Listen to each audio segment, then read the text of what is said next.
ఈరోజు మనం చెప్పుకోబోయేది కేవలం కవిత్వం గురించి కాదు. ఇది మాటలు, పాటలు మరియు పద్యాలు కలిసి ఒక సమాజాన్నే ఎలా మార్చేశాయో చెప్పే ఒక విప్లవగాథ.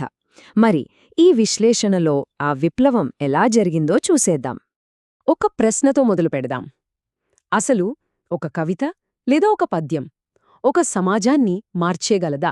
వినగానికేదో అలంకారంగా అడిగిన ప్రశ్నలా అనిపించొచ్చు. కాని మధ్యయుగ భారతదేశంలో ఈ ప్రశ్నకు సమాధానం ఒక గట్టి అవును. నిజంగానే అక్కడ కవిత్వమనేది విశ్వాసంలో, సంస్కృతిలో, చివరికి భాషలో కూడా ఒక నిజమైన విప్లవాన్ని రగిలించింది. ఆ విప్లవం ఎలా మొదలైందో ఇప్పుడు చూద్దాం. మొదటి భాగం ప్రజల కోసం పదాలు. ఎందుకంటే ఈ విప్లవానికి పునాది పడింది భాషలోనే. ఆలోచించండి, అప్పటివరకు మతపరమైన జ్ఞానమంతా సంస్కృతం, అరబిక్ లాంటి పండితుల భాషల్లో బంధించబడుండేది. కాని భక్తి, సూఫీ సాధువులు ఒక డేరింగ్ స్టెప్ తీసుకున్నారు. వాళ్లు ఆ పండితుల భాషను పక్కనపెట్టి ప్రజలు మాట్లాడుకునే హిందీ, మరాఠీ, బెంగాలీ, అవధీ లాంటి భాషల్లో మాట్లాడటం, పాడటం మొదలుపెట్టారు. ఇది దేవుణ్ణి, విశ్వాసాన్ని అందరికీ దగ్గర చేసింది.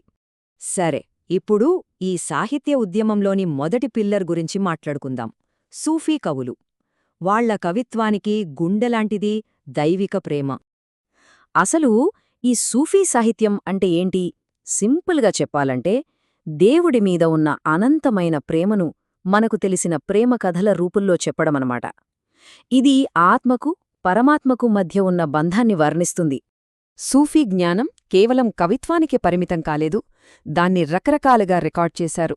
ఉదాహరణకు మల్ఫుజత్ అంటే సాధువుల సంభాషణలన్నింటినీ రాసిపెట్టడం, మక్తుబాత్ అంటే గురువులు తమ శిష్యులకు రాసిన ఆధ్యాత్మిక మార్గనిర్దేశ లేఖలు, ఇక తజ్కిరాలు వాళ్ల జీవిత కథల ద్వారా స్ఫూర్తినిచ్చేవి. ఈ ఉద్యమాన్ని నడిపించిన కొందరు లెజెండ్స్ గురించి తెలుసుకుందాం. అమీర్ ఖుస్రూ హిందవీ మరియు గజల్కు ఒక మార్గదర్శకుడు. మాలిక్ ముహమ్మద్ జైసీ రాసిన పద్మావత్ ఒక మాస్టర్పీస్, ఆత్మదైవాన్ని చేరే ప్రయాణాన్ని వర్ణిస్తుంది. ఇక బాబా ఫరీద్ కవిత్వమైతే పంజాబీ సాహిత్యానికే పునాది వేసింది.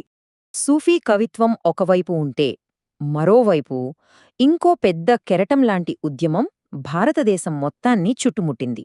అదే భక్తి ఉద్యమం. ఇది ఒక భక్తి తరంగం. ఇది ఏదో ఒక ప్రాంతానికి సంబంధించింది కాదు, ఒక పాన్ ఇండియా మూవ్మెంట్ అన్నమాట. మన ప్రయాణాన్ని ఉత్తర మరియు తూర్పు భారతదేశంలో మొదలుపెట్టుదాం. ఎక్కడ భక్తి తన గొంతును అవధి, బ్రజ్ మరియు బెంగాళీ లాంటి భాషల్లో కనుగొంది. ఉదాహరణకు కబీర్ని తీసుకుందాం. ఆయన దోహేలు రాశారు, అంటే 2 లైన్ల పద్యాలు. కాని అవి ఎంత పవర్ఫుల్ అంటే మగ్గం నేసే నేత కార్మికుణ్ణి ఉదాహరణగా తీసుకుని రోజూ చేసే పనుల్లోనే దేవుణ్ణి ఎలా చూడచ్చో చెప్పారు. ఇది అప్పటి కర్మకాండలకు ఒక పెద్ద సవాల్. కబీర్ అలా సాధారణ విషయాల్లో దైవత్వాన్ని చూపిస్తే, మరోవైపు మీరాబాయి, ఆమె భజనలు పూర్తిగా వేరు. శ్రీకృష్ణుడిమీద అంతులేని ప్రేమతో, పూర్తి శరణాగతితో పాడినవి. 1000కి పైగా పాటలు రాశారంటే ఆలోచించండి. ఒకే ఉద్యమంలో ఎంత వైవిధ్యమో కదా. ఇదే ప్రాంతంలో తులసీదాస్ రామచరితమానస్ ద్వారా రామాయణాన్ని ప్రజల భాషలోకి తెచ్చారు. కళ్ళు కనపడకపోయినా సరే సూర్దాస్ శ్రీకృష్ణుని జీవితాన్ని బ్రజ్ భాషలో వేలాది పద్యాలలో కళ్లకు కట్టారు. ఇక తూర్పున శంకరదేవ్ అస్సాంలో నవవైష్ణవ ఉద్యమాన్ని ప్రాచుర్యంలోకి తీసుకువచ్చారు. సరే, ఇప్పుడు దక్షిణ మరియు పశ్చిమ భారతదేశానికి వెళ్దాం. ఇక్కడ సంస్కరణల తరంగం తమిళం, కన్నడ మరియు మరాఠీ భాషలలో బలంగా వేళ్లునుకుంది. తమిళంలో ఆళ్వార్లు మరియు నాయనార్ల భక్తి కీర్తనలు పవిత్ర గ్రంథాలుగా మారిపోయాయి.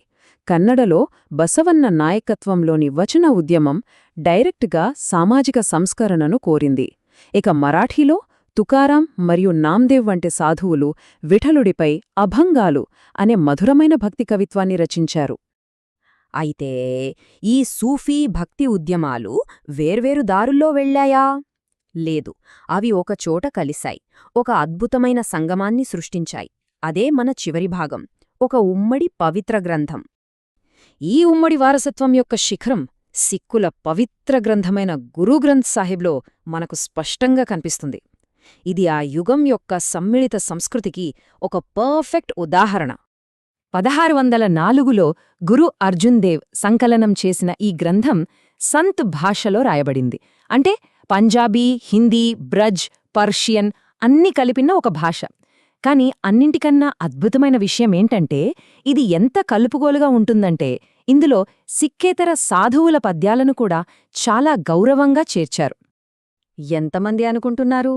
ఒక్కరు కాదు, ఇద్దరూ కాదు, ఏకంగా 15 మంది భక్తి మరియు సూఫీ సాధువుల బోధనలు ఇందులో ఉన్నాయి.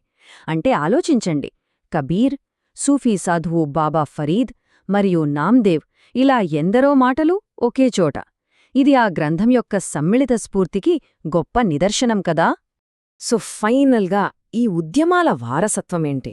ఇది కేవలం మత సంస్కరణ కాదు, ఇదొక మిశ్రమ సంస్కృతిని, మనం ఈ రోజు మాట్లాడుతున్న అనేక ఆధునిక భారతీయ భాషలను రూపుదిద్దింది.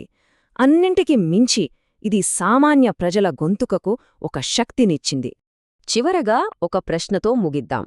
ఉమ్మడి జ్ఞానం మరియు మిశ్రమ సంప్రదాయాల ఈ గొప్ప వారసత్వం నేటి మన సమాజంలో ఐక్యత గురించి మనకు ఏమి నేర్పగలదు? ఆలోచించండి.